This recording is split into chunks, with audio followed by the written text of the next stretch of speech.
Welcome to Tabletop Battle Adventures. D-Day 0830 hours. Turn 17. This is the introduction for this turn. The 6 Fallschirmjäger. Hold Carentan.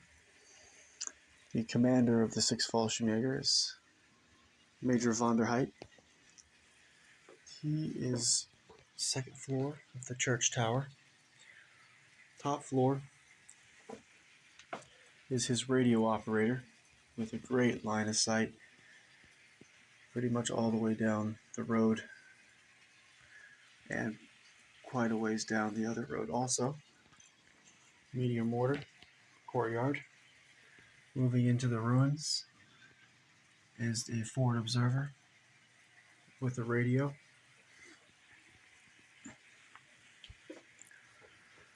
Positioned in this building. 3 more units from the 6 Fallschirmjäger. We have the Panzerschreck team, 3rd Section's LMG team, and Sniper Sergeant Neiman.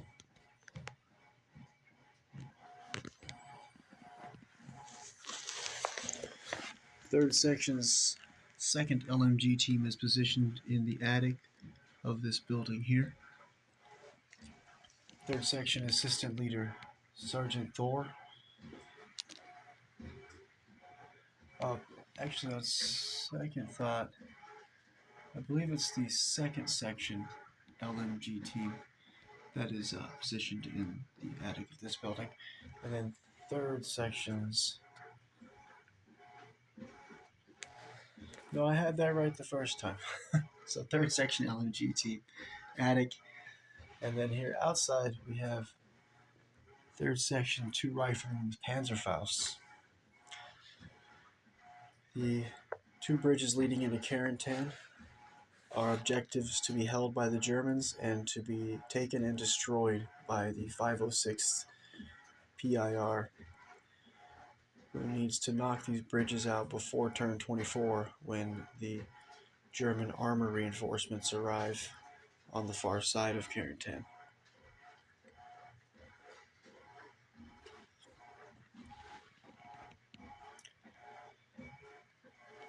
Third Section Leader, Sergeant Odin. And these soldiers here are 2 riflemen from 3rd Section with Panzerfaust, and also a flamethrower team. And they're heading across the bridge to go and reinforce the right flank where the 1058 Grenadiers have collapsed and the 6 Fallschirmjäger is down to 1 defender. We'll get to that side in just a moment. On the other side of the bridge here we have the 1st Section Leader, Sergeant Carl, and an LMG team from 1st Section, and 2 soldiers from 1st Section with assault rifles and Panzerfausts. We have the 6 Fallschirmjäger platoon sergeant here starting on ambush, and 2nd Section LMG team, and starting on ambush next to them would be the 2nd Section leader, Sergeant Hans, and 2 soldiers from 2nd Section who are positioned on the river lock, ready to shut the river lock off if they desire. It's probably the best thing to do, but from the beginning of this battle it has been open and it's been flooding the green fields. Infantry advance only, no run, and no vehicles at all. The brown fields are normal movement. Hedgerows do block line of sight. As I mentioned, it might be in their best interest. The Germans have 3 armored vehicles. That's 2 half-tracks and the platoon leader, First Lieutenant Eulander, in his Puma. And if they were to stop the flooding of the fields in D3 turns, the field 1 plus D3 turns, the fields would be dry enough to drive on, which the Germans' 3 armored vehicles could overpower the survivors of the 506 plus the 1 Greyhound scout car Sergeant Travis is in command of. Heading back over here, The 6th Fallschirmjäger 2nd Section has sent an LMG team forward, and they've occupied the ruined roof of this farm complex building. Over here, the 6th Fallschirmjäger have a 1st Section Assistant Leader, Sergeant Jarl. He'll start on ambush. So will the 1st Section Soldier with Assault Rifle and Panzerfaust, and also the 1st Section LMG team will start on ambush.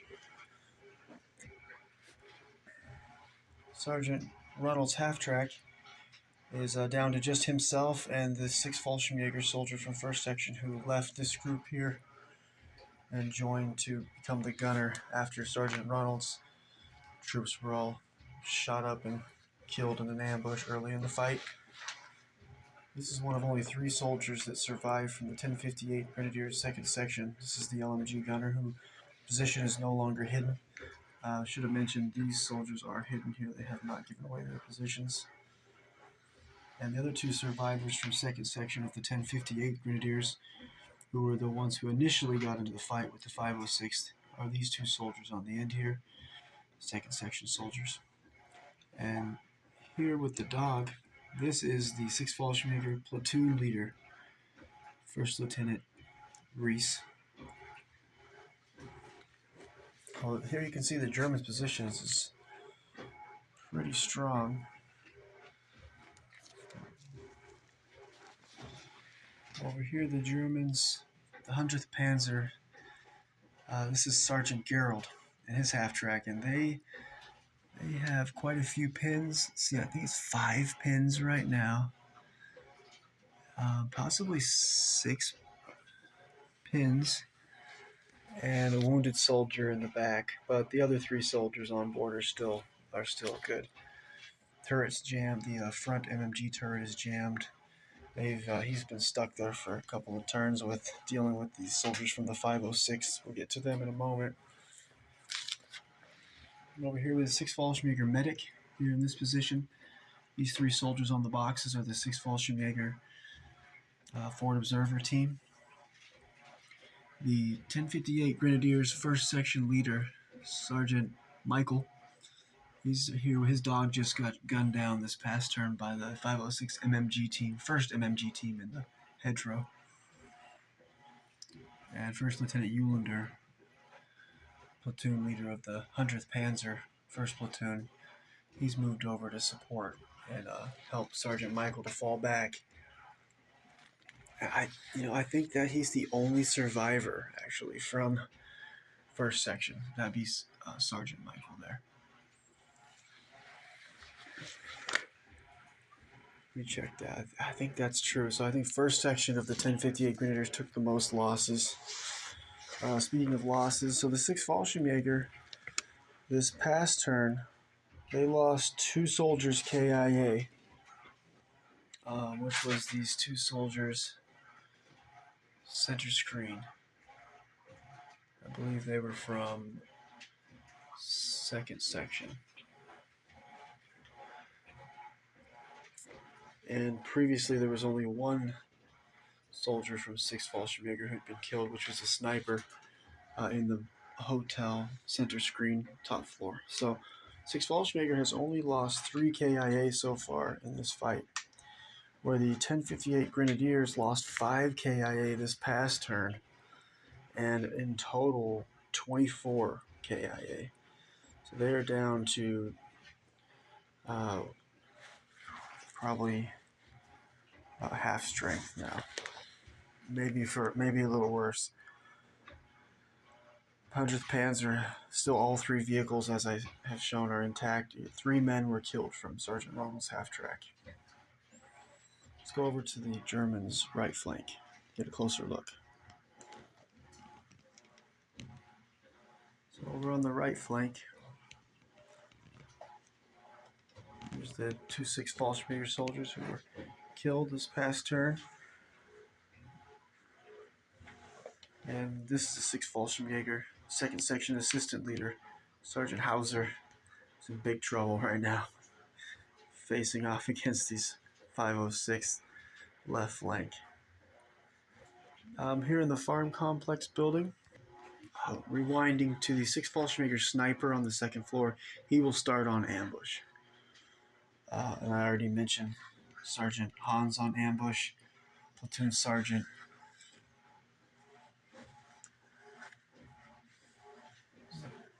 Yeah, what was his? This was Fritz, platoon sergeant Fritz. All right, and then over here, back to the 1058 Grenadiers headquarters, we have the platoon commander, First Lieutenant Kreutner, and his radio operator.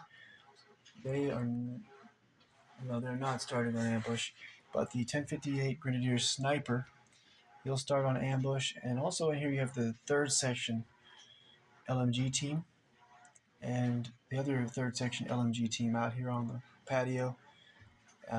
And then also the 3rd section assistant leader, Sergeant Logan.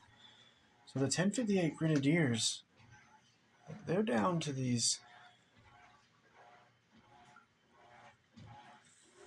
I think they're down to 12 soldiers. And then I think I mentioned they're at, so they are 24 KIA in total and down to just the 12. So yeah, they have taken closer to 75% losses.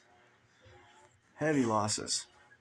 Where they've been doing most of the fighting here. So now we will look at the positions of the 506th PIR. Start here on the 506th left flank. First squad has a soldier in the very front facing off against the 6th Fallschirmjäger soldier.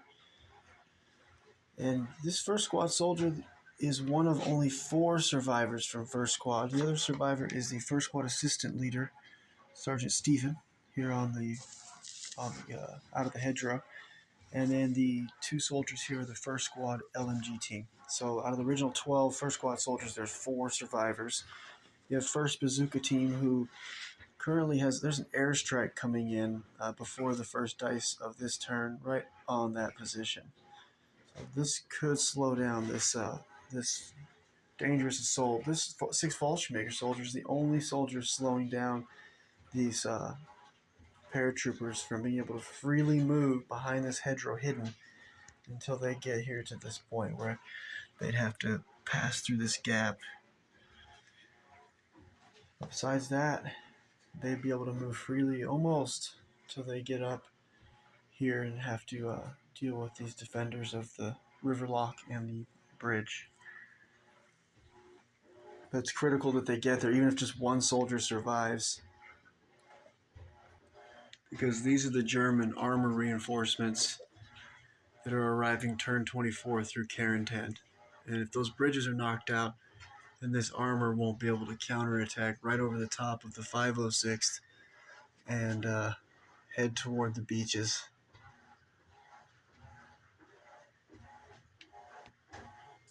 And these are some of the U.S. infantry, the armored infantry that's going to be arriving on the beaches once the Omaha beach is taken. Back over to the left flank of the 506th. 2nd Squad Assistant Leader, Sergeant Adam, is also in position to help out. And then this 2nd MMG team, which is only 1 surviving soldier, the gunner. So we're going to have a nasty fight here. These soldiers, everybody here has already been spotted, except for the platoon leader, First Lieutenant Corey, and his radio operator and messenger. Their position is still hidden. We have the 57mm AT gun, and we have the MA Greyhound scout car, Sergeant Travis, providing cover down the road. We got a good position. And then the first MMG team here, their position is no longer hidden. They're in big trouble. They're facing off against the Puma. And Sergeant Jory, sniper, he's down here. He's going to start on ambush. We'll move over to the center. We have a 2nd Squad soldier with the BAR. Position is not hidden. 2nd Squad, 2 soldier LMG team, 2 soldiers. Their position is also not hidden. And the sniper here is Sergeant Caleb. He'll start on ambush, and he is hidden. Sergeant Gerald's half-track, if I remember correctly, for the last 2 turns has been hit with a hand grenade, and somehow only one soldier wounded. The critical fight over here. We obviously, it depends on this artillery strike that the 6th Fallschirmjäger Forward Observer team called in on this 1st Bazooka team's position. If the artillery strike does come in, and this could get just devastated, and could make a huge difference in this attack. Let's move over. Oh, back here we have medium mortar. They for the 506, they are hitting on a 4. Currently, they are aiming for the 2nd floor far left window. They're looking for a new target. There's no defender in that window. Just been lobbing mortars, hoping for misses, and then rolling the 2d6 and a scatter dice, hoping for a random hit. 506 light mortar. They're hitting on a 4, and they do have a target in there. They're aiming for the far right window, 2nd floor of this building, which there is the 3rd section of the 1058 Grenadiers LMG team in that window. The M5 3-inch AT gun, great line of sight down the road. Forced that 6th Fallschirmjäger sniper Sergeant Neiman to vacate the attic window, and so that's been a help. Moving over to the right flank at the 506, platoon commander Captain Carey, positioned here with his radio operator. 2nd squad leader Sergeant Braden, starting on ambush, so he'll be able to interrupt the first dice of the game and give an order to the captain in order to make this right flank attack here. This is the 2nd attempt the 506 are making on this right flank to push forward to get to the bridge. And last time they lost 4 soldiers from 3rd Squad KIA. See the bodies there in the garden in the hedgerow. You'll notice the green D6s. These are grenades held by the soldiers, U.S. soldiers, and the brown D6s are grenades held by the Germans. And when a soldier is killed, here in the road you see there's a German soldier with 5 grenades on his dead body. So the grenades stay with the dead. You can pick them up and use them. The commander, Colonel Sink of the 506th, he's positioned here in the hedgerow. He's hidden in the hedgerow. Most of the soldiers over here are actually hidden. 2nd Bazooka team, the Bazooka man, he just missed a chance to knock out this Sergeant Ronald's half-track. Anyways, he's hidden again. He retreated after failing a morale check when his loader was killed. In front of him, we have 3rd Squad Assistant Leader, Sergeant Brandon. He's hidden. And the 506 medic in the front, he's also hidden. The flamethrower for the 506 will start on ambush. And Platoon Sergeant David will start on ambush. Danger close. When 2 soldiers are in the hedgerow, they spot each other within 4 inches. Same as if Sergeant Ronald's half-track pulls up within 4 inches of an enemy soldier in the hedgerow, then they'll spot that soldier. But a soldier who's in the hedgerow can see out normally if they're within 2 inches of the hedgerow. Or 2 inches from the edge of the hedgerow, they can see out normally.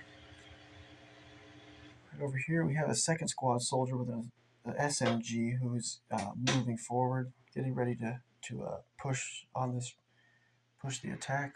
They have to get past these Germans here, and after that, possible to get to this bridge and knock it out. All of the U.S. soldiers on both tables are regular, and the Germans are all regular except NCOs and officers are veterans and can only be killed on 6s. All the regulars are killed on 5s and 6s, wounded on 4s, and the veterans wounded on 5s. The 3rd Squad leader, Sergeant Jake McNeese, is also starting on ambush. And then there's a 2nd Squad soldier with a rifle and a 3rd Squad soldier with the BAR.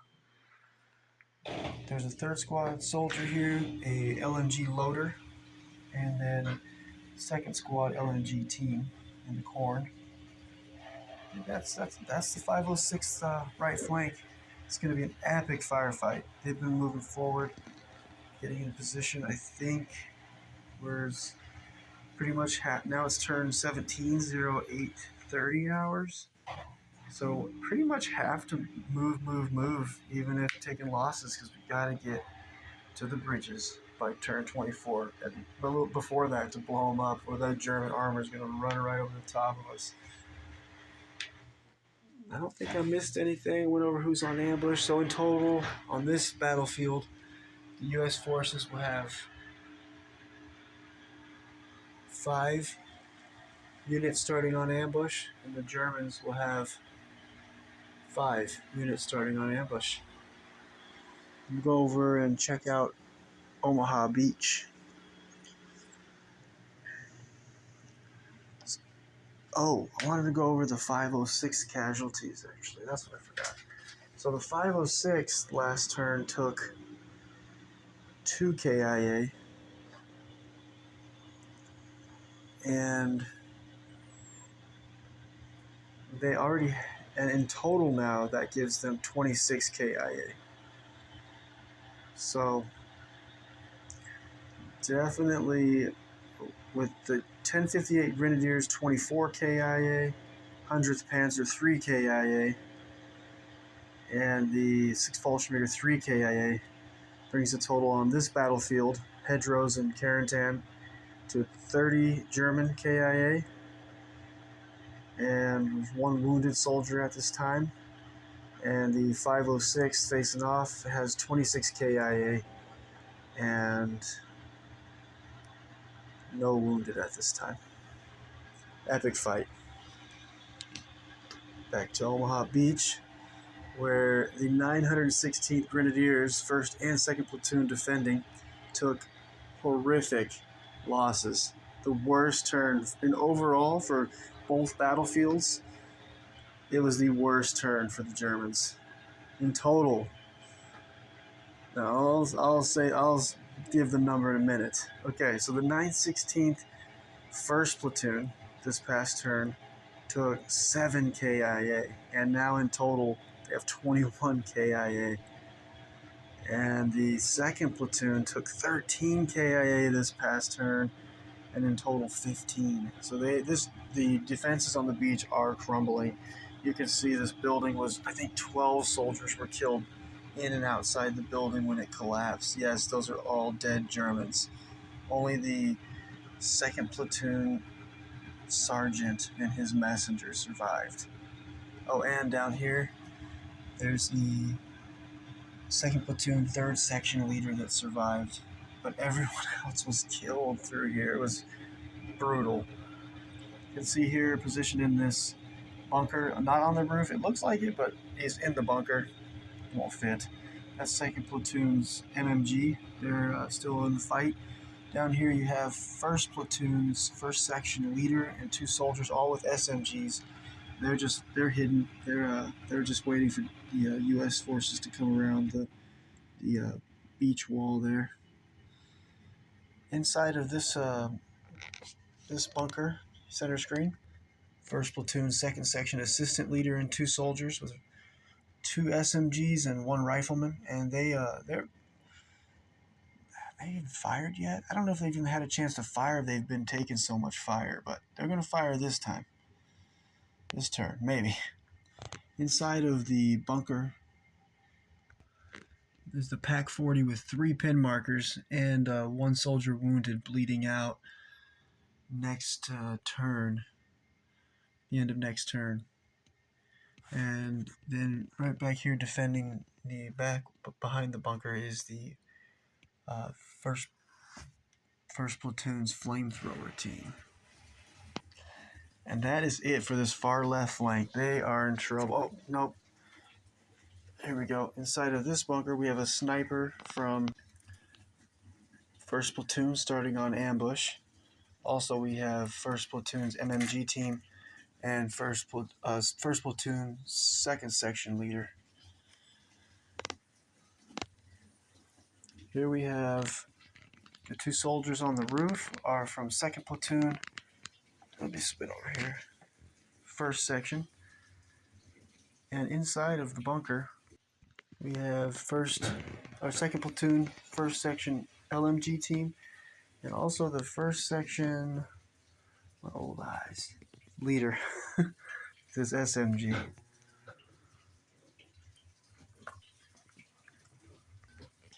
And that's it for the Germans. The defenses on this side, on the far left flank, just brutal.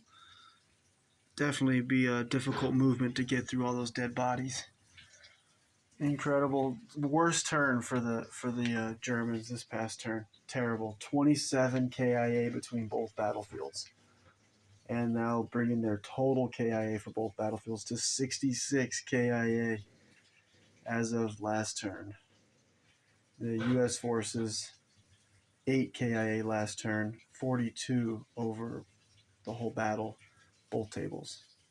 Germans definitely losing, but they do hold the objectives. They still hold the beaches, and they hold Carentan and both bridges leading into Carentan and the river lock in Carentan. So Germans are winning because of the objectives, but 66 KIA versus 42 for the U.S. forces. And then we'll start here. We'll go to this bunker. We have the 88. And the 88 has been deadly. It's knocked out the 743rd Company A company commander, the captain's tank. Also, second platoon tank's been knocked out prior to company commander's tank. Here in this bunker, we're going to have the second platoon commander, first lieutenant, starting on ambush, which is going to be brutal when he's able to activate his platoon first section assistant leader and the two soldiers to the left, all with assault rifles, and they've got a line of sight right through to these rangers coming up the beach. Also, there's the first section LMG team. Gonna be brutal. Right outside their bunker, they've got same platoon, second platoon, second section. They just got rid of all their pin markers. They only have one wounded soldier.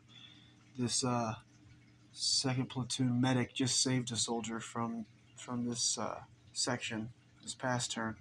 The other half of second section, this section has split into two 5-man groups. Although one's dead in this group, the LMG loader, but the second section assistant leader leading this side, they've got 2 pin markers to deal with.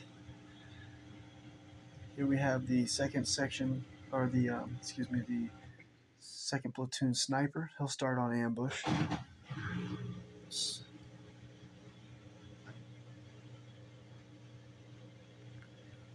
And we have this past turn, the heavy mortar for the 916th that was in this position here was knocked out by the Navy gun.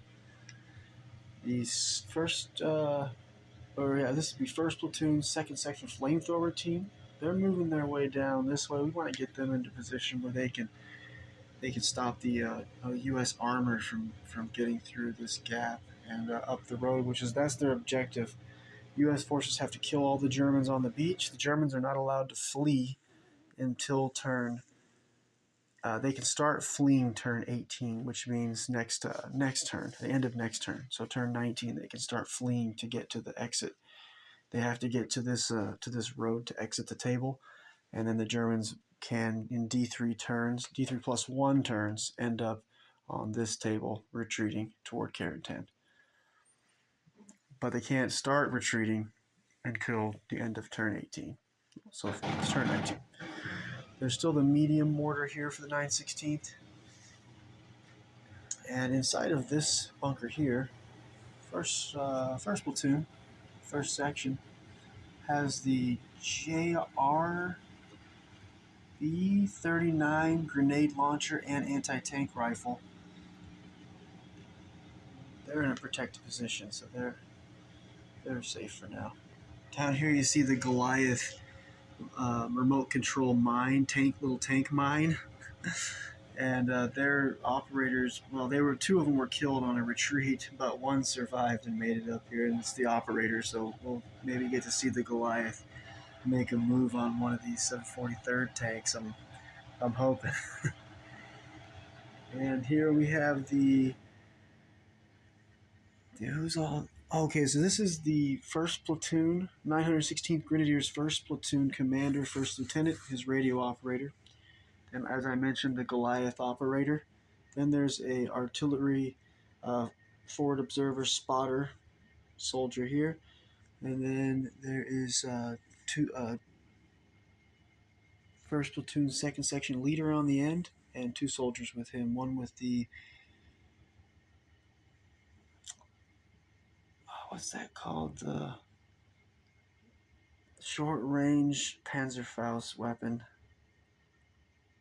I'll look it up, but it's a short range Panzerfaust weapon. You can use it multiple times. And I believe that is all the defense. So the Germans are in big trouble on Omaha Beach. Basically, just going to try to kill off as many of the U.S. forces as we can before the battle's lost on Omaha Beach, which makes sense. They've still killed quite a few on the beach, but this past term was just devastated the defenders.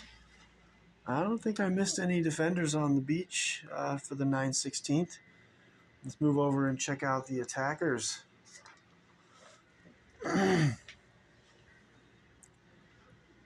27 KIA this last turn, wrecked. Starting on the left flank, we have the 116th Infantry, heavy weapons, and the platoon guide. And this would be the 116th platoon leader. And this looks like it actually ended up 3rd squad bazooka team. 3rd squad leader out in front. There's the medic in front of the knocked out company commander's tank. More 3rd squad soldiers pushing up the beach. We have a sniper here from the 116th starting on ambush. The 3rd squad, another 3rd squad soldier up there in the front with the BAR. 3rd squad assistant leader. And 2nd squad assistant leader with some 2nd squad soldiers pushing forward. The 116th Infantry Forward Observer team. There's 2nd squad leader. 2 2nd squad soldiers. Moving across, we have the 116th Heavy Mortar. Another sniper from the 116th starting on ambush. 2nd squad's flamethrower team. 116th platoon sergeant with radio operator and a messenger. 1st squad assistant leader. A 1st squad soldier here with the BAR who just dragged his wounded buddy up to the low tide mark. You can see they're getting soft cover along this low tide mark. And once they make it to the high tide mark, when they're up against the bottom of the high tide, they're right before the barbed wire, they'll be in hard cover. Once they're climbing up toward the barbed wire, it's going to be assumed they're crawling. That's going to be soft cover. Once they get to the barbed wire, it's going to be no cover. Moving up here, still with the 116th Infantry, we have 116th 1st Squad Flamethrower Team, 1st Squad Leader. 1st Squad soldier with the BAR and a rifle who dragged their wounded buddy up. He's bleeding out at the end of next turn. Oh, and also this soldier here is bleeding out next turn for the 116th. Wrapping up the 116th, we have the 1st Squad Bazooka Team. And that is all of the 116th Infantry. Let me see that in total, the 116th has taken 2 KIA this past turn and 11 in total. And now we'll head over and check out the Rangers. So here's the Rangers start about middle of the battlefield. This is the Rangers heavy weapons. And the Rangers is not just a platoon, this is a full company. This is the 2nd Rangers, let me rewind the 116th. This is the 116th Infantry, Company A, 1st Platoon. And with the Rangers, you've got the Ranger heavy weapons here, and then the soldiers directly to their right is the 2nd Rangers, Company C, Company Commander. There's the forward observer to his right. Back here we have the 2nd Rangers. So this is the 2nd Platoon Sergeant. He'll start on ambush. The 2nd Platoon, 2nd Squad Leader right next to him. We've got the Ranger Medic. We've got some soldiers from 2nd Platoon, 2nd Squad. And we got a Ranger Sniper from 2nd Platoon starting on ambush. A couple more 2nd squad soldiers from 2nd Platoon. And then here we have the 2nd Platoon commander, the 1st Lieutenant, and then the beautifully fully painted soldiers. This is a 1st Squad of 2nd Platoon. And they've taken no casualties yet. And actually all of 2nd Platoon for the Rangers has no wounded right now, and they have not taken any KIA. The Rangers have been very lucky. And here at the flamethrower, the Sherman flamethrower crocodile, is where 1st Platoon of the 2nd Rangers starts. And so we've got a 2nd Squad here, and the platoon sergeant working on a wounded soldier. 2nd Squad leader, got the pin marker. 1st Squad leader, just a little in front. This other Ranger sniper from 1st Platoon will start on ambush. And these two soldiers center screen, this is actually the company 1st Sergeant and his messenger. And then 1st Platoon Commander, the 1st Lieutenant, he's right center screen there, following up behind his soldiers from 1st Platoon, 1st Squad, who have a wounded soldier bleeding out in 3 turns, and the 2nd Squad soldier bleeding out in 4 turns. This 1st Platoon has taken 2 KIA. They hit a landmine this past turn, and then the 2 wounded soldiers. So the Rangers have made out really well. This side over here is, for the 116th, is far more exposed with how many more Germans were able to fire on this side of the battlefield. So in total, the Rangers have 3. They had 3 KIA. I thought it was only 2. Let me make sure. 2 wounded in action, and 3. Where's the other Ranger? Ah, okay, that's right. Right out here in the front. So yeah, so this 1st Platoon of the Rangers has taken 3 KIA, and they have 2 wounded. So really not bad. And then the 743rd, I mentioned sort of already, but this is the company commander's tank knocked out. Company 1st Sergeant still in the fight, battling, putting fire on the 88. We've got the 2nd Platoon tank here. Still in the fight, 1st Platoon tank. 2nd Platoon leader who is immobilized. And, let me get rid of this. He's immobilized, and he was getting just hit repeatedly by the heavy mortar of the 9/16th, but that was knocked out by the Navy boat. So they're breathing a big relaxing breath after seeing that mortar knocked out.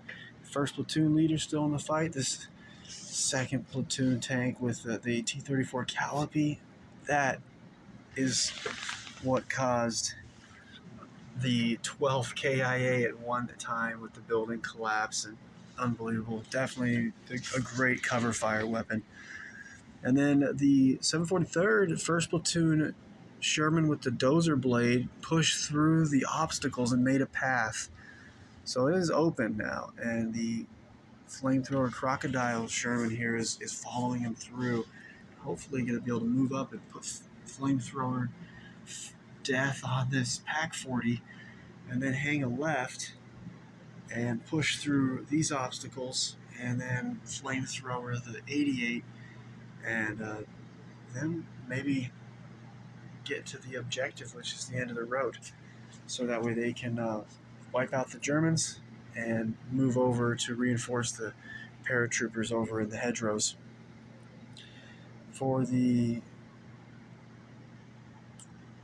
U.S. forces, advance or run on the beach or any light-colored sand or brown areas, they have to take a landmine check when they want to move, and if they fail, there's a chance to hit a landmine, like I mentioned with this bazooka team here. I think that's So in total, U.S. forces, both tables, 8 KIA last turn, 42 KIA in the whole fight. Currently 4 wounded soldiers on the battlefield, and they've saved 3 soldiers throughout the fight. The Germans, 27 KIA this past turn, 66 over the whole battle, 2 wounded in action currently, and 1 saved throughout the battle. And there's still 100 U.S. order dice available to the U.S. forces, and 77 German order dice. Epic fight. 11 U.S. units starting on ambush between the 2 battlefields.